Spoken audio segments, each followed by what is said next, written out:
সবচেয়ে আমাদের মেডিসিনের নেগলেক্টেড সাবজেক্ট কোনটা জানেন? Physical medicine.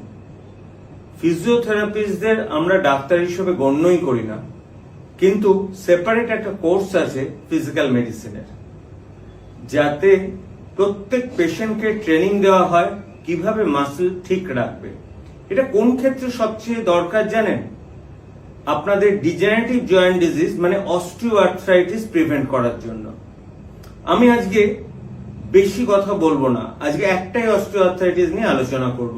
ধরুন নি জয়েন্ট।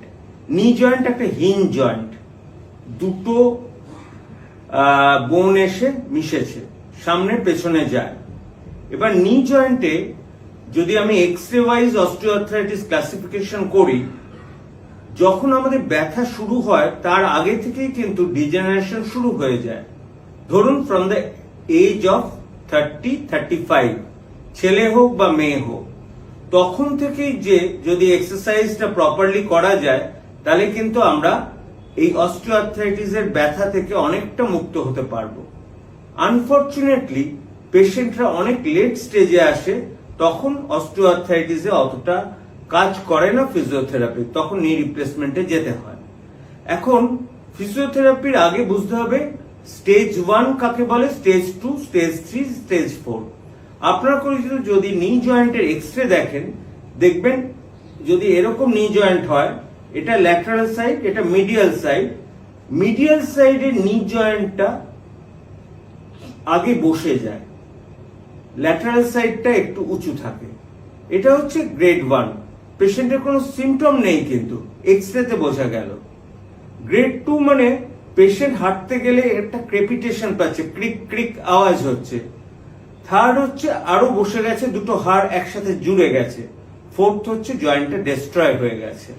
তাহলে কোন সময় অস্টিওআর্থ্রাইটিসে কাজ করতে পারে?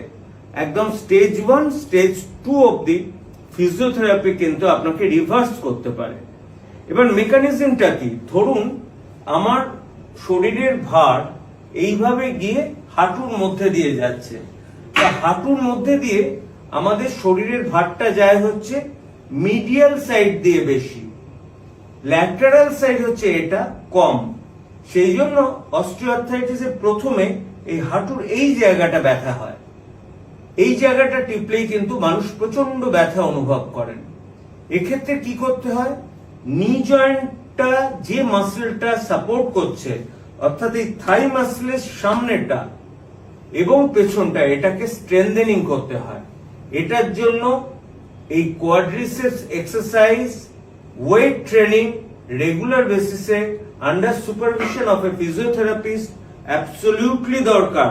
তার সাথে ভালো করে ক্যালসিয়াম খাওয়া, ভিটামিন ডি সাপ্লিমেন্ট করা এবং প্রপার ডায়েট থাকা, স্মোকিং বন্ধ করা, এগুলো করলেই কিন্তু আপনাদের আর নি জয়েন্ট রিপ্লেসমেন্টের মতো কষ্টকর এবং অস্টিওআর্থ্রাইটিসের মতো কষ্টকর জিনিসে আসতে হবে না।